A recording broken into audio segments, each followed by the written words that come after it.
Mario Teguh Golden Way segmen yang keempat kita bicara mengenai ikan yang tenggelam. Pak Mario, saya ingin bertanya sesuatu yang saya pikir bisa mewakili banyak rekan-rekan saya. Adalah banyak teman saya terutama yang merasa mereka cukup beruntung untuk pernah tinggal di luar negeri, kesal karena tinggal di Indonesia. Merasa iri dengan teman-teman luar negeri yang bisa punya situasi yang lebih enak dan lebih baik. Bagaimana komentar Bapak mengenai orang-orang yang tidak puas mengenai keadaan di sekeliling mereka? Memang wajar kita mengeluhkan keadaan yang tidak sebaik dulu. Masalahnya kalau kita harus tinggal di Indonesia lama, itu jadi saya pergi beberapa hari dengan beberapa teman di luar negeri, dia bilang ngeselin negara ini. Kenapa?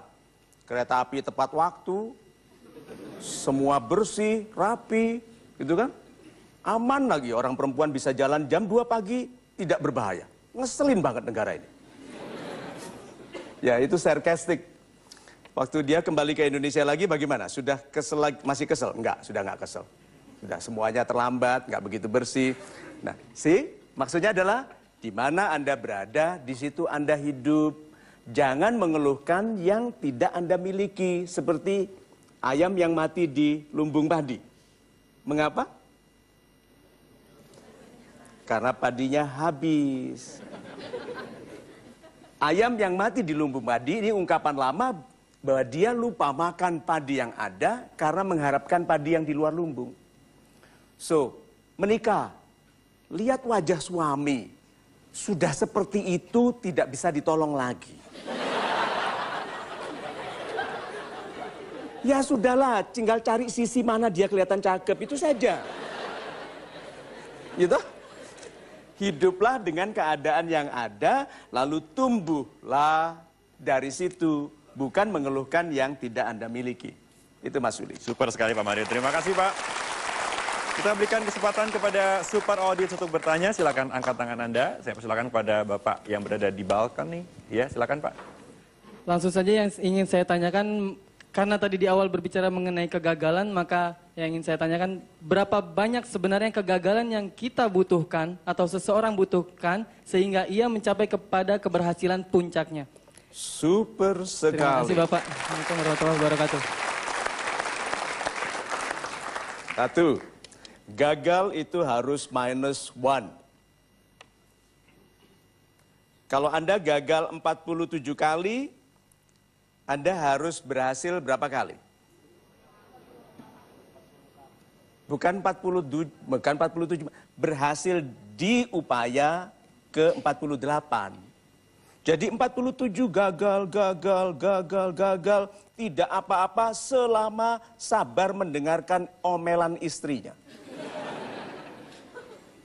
Karena istri pasti ngomel terus selama itu toh.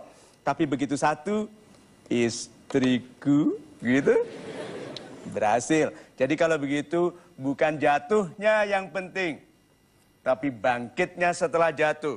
Seorang yang disebut hebat adalah orang yang jatuh bangun, jatuh bangun, jatuh bangun tanpa kehilangan antusiasme. Saya bayangkan itu. Masih tetap semeringah, itu gagal ya. Kenapa kau masih senang? Kan masih ada kesempatan berikutnya. Itu yang menjadikan kita akhirnya menemukan keberhasilan. Itu. Super sekali Pak Mario. Terima kasih Pak. Kita berikan kesempatan kepada super audience untuk kembali bertanya. Silakan angkat tangan Anda. Saya persilakan kepada Ibu yang berjuluk coklat. Silakan Ibu. Assalamualaikum warahmatullahi wabarakatuh. Waalaikumsalam. Salam super Pak Mario. Salam super Ibu. Nama saya Santi, saya dari Cengkareng. Dari Cengkareng. Pertanyaan saya, bagaimana agar ketika kita berbicara di lingkungan sosial, kita didengarkan dan diperhatikan? Karena kadang saya merasa seolah-olah saya nggak punya hak untuk berbicara di lingkungan saya. Oh, super Terima kasih, sekali. Pak. Terima kasih.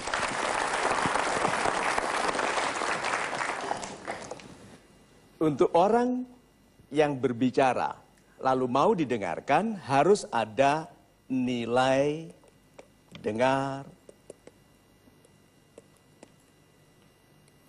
nilai dengar. Jadi ada sesuatu yang bisa didengarkan. Bicara itu bukan banyak-banyakan. Bicara bukan baik-baikan cara menyampaikannya, tapi nilai dari yang dikatakan. Nah, anak muda biasanya kurang nilai itu karena belum banyak membaca. Yang saya anjurkan adalah baca kata-kata pendek, quotation, nasihat-nasihat pendek dari orang-orang yang sudah jadi. Mereka itu menyimpulkan kok. Jadi mereka itu tidak bicara panjang lebar. Orang-orang besar itu menyimpulkan. Jadi contohnya saja, bagaimana supaya tidak takut? Jangan takut. Lihat itu. Sederhana sekali. Nah, orang-orang dengan listening value, dengan nilai untuk didengar, bicaranya tidak panjang, tidak kompleks, tetapi yang sedikit dikatakannya berdampak besar. Kedua, anak muda biasanya tergesa-gesa bicara. Padahal bicara pada waktu yang tepat lebih penting daripada bicara. Tepat. Diam pada waktu harus diam, itu lebih tepat.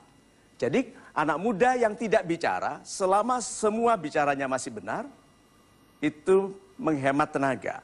Waktu orang salah, dia baru bicara. Coba bisa dibayangkan ini. Ada 16 tahun. Semua orang bicara, dia diam. Waktu ada bicara salah, lalu dia bilang sebentar. Setelah itu, setiap kali dia bilang sebentar, semua orang diam. Gitu. Super sekali Pak Mario. Terima kasih Pak. Kita harus break sejenak. Pemirsa, jangan kemana-mana, tetap bersama kami hanya di Mario Teguh Golden Wings. Karena ada orang yang bilang, yang haram saja susah, apalagi yang halal, betul? Ini ikan sakit.